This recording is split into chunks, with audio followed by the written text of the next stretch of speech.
Bismillahirrahmanirrahim. Assalamualaikum warahmatullahi wabarakatuh. Sebelumnya, perkenalkan nama saya Iis Aisyah, peserta Latsar CPNS PPSDM Regional Bandung tahun 2021, angkatan 15, kelompok 4 Kabupaten Garut. Pada kesempatan kali ini, saya akan memaparkan penjelasan tentang sintesa agenda 3 dan personal branding yang terkait dengan manajemen ASN, WOG, dan pelayanan publik. Materi yang pertama yaitu manajemen ASN. Seperti yang kita ketahui bahwa tantangan yang dihadapi ASN dalam mencapai tujuan semakin berat baik berasal dari luar maupun dalam negeri, yang menuntut ASN Indonesia untuk meningkatkan profesionalitasnya dalam menjalankan tugas dan fungsinya. Sebagaimana yang kita ketahui bahwa fungsi ASN ada 3, yaitu 1. Pelaksana kebijakan publik, 2. Pelayanan publik, 3. Perekat dan pemersatu bangsa. Ketiga fungsi tersebutlah yang dijadikan dasar atau konsep menuju whole of government.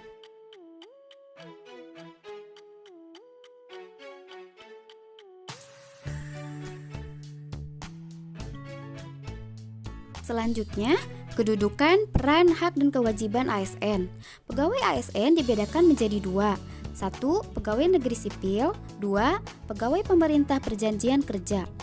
Untuk kedudukan ASN, pegawai ASN berkedudukan sebagai unsur aparatur negara yang menjalankan kebijakan yang ditetapkan oleh pimpinan instansi pemerintah, serta harus bebas dari pengaruh dan intervensi semua golongan dan partai politik.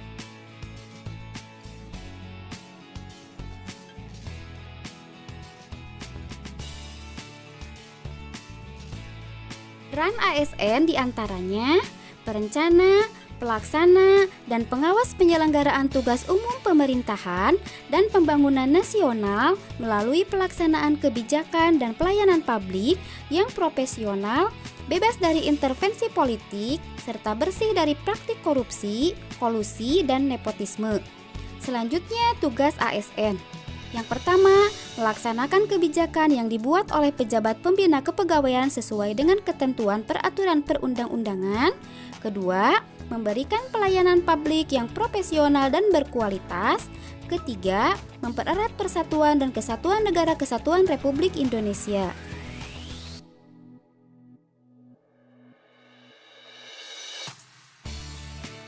Berikut hak ASN. PNS berhak memperoleh 1. Gaji, tunjangan, dan fasilitas. 2. Cuti. 3. Jaminan pensiun dan jaminan hari tua. 4. Perlindungan. 5. Pengembangan kompetensi. Sedangkan P3K berhak memperoleh 1. Gaji dan tunjangan.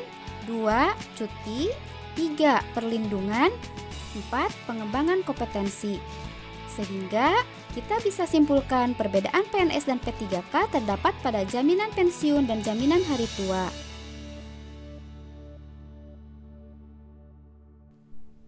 Kewajiban pegawai ASN. 1.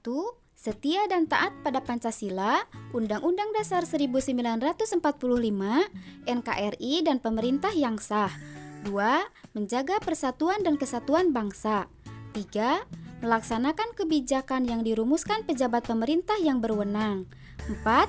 Menaati ketentuan peraturan perundang-undangan. 5. Melaksanakan tugas kedinasan dengan penuh kepengabdian, kejujuran, kesadaran, dan tanggung jawab. 6. Menunjukkan integritas dan keteladanan dalam sikap, perilaku, ucapan, dan tindakan kepada setiap orang, baik di dalam maupun di luar kedinasan. 7. Menyimpan rahasia jabatan dan hanya dapat mengemukakan rahasia jabatan sesuai dengan ketentuan peraturan perundang-undangan. 8. Bersedia ditempatkan di seluruh wilayah Negara Kesatuan Republik Indonesia. Merit Sistem ASN. Sistem merit adalah kebijakan dan manajemen ASN yang berdasarkan pada kualifikasi, kompetensi, dan kinerja secara adil dan wajar dengan tanpa membedakan latar belakang politik, ras, warna kulit, agama, asal-usul, jenis kelamin, status pernikahan, umur, atau kondisi kecacatan. Selanjutnya, materi yang kedua yaitu pelayanan publik. Pengertian pelayanan publik menurut Undang-Undang Nomor 25 Tahun 2009 tentang Pelayanan Publik mengamanatkan pelayanan publik adalah kegiatan atau rangkaian kegiatan dalam rangka pemenuhan kebutuhan pelayanan sesuai dengan peraturan perundang-undangan bagi setiap warga negara dan penduduk atas barang, jasa dan atau pelayan administratif yang disediakan oleh penyelenggara pelayan publik.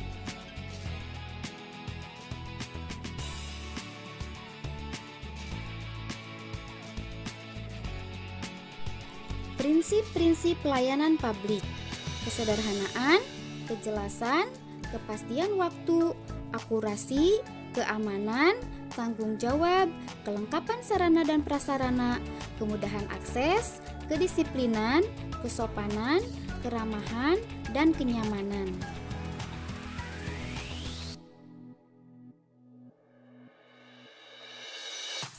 Materi ketiga yaitu Whole of Government. Apa itu WOG? WOG atau Whole of Government pada dasarnya adalah sebuah pendekatan fungsi dalam ruang lingkup koordinasi yang lebih luas guna mencapai tujuan bersama dalam pembangunan kebijakan, manajemen program, dan pelayanan publik. Ada beberapa alasan mengapa WOG menjadi penting dan tumbuh sebagai pendekatan yang mendapatkan perhatian dari pemerintah. 1.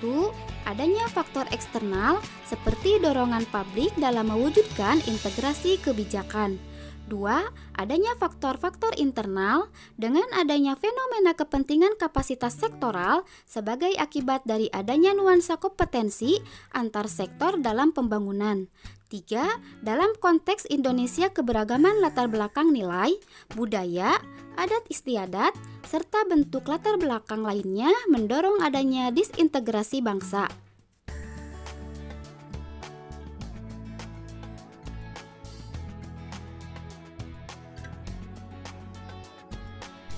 Sehingga kita perlu menggunakan beberapa cara untuk pelaksanaan WOG di negara kita, yaitu 1. Respon pemerintah terintegrasi. 2. Menghilangkan sekat sektoral. 3. Kerjasama antar instansi pemerintah. 4. Kolaborasi. 5. Koordinasi. 6. Sinergitas.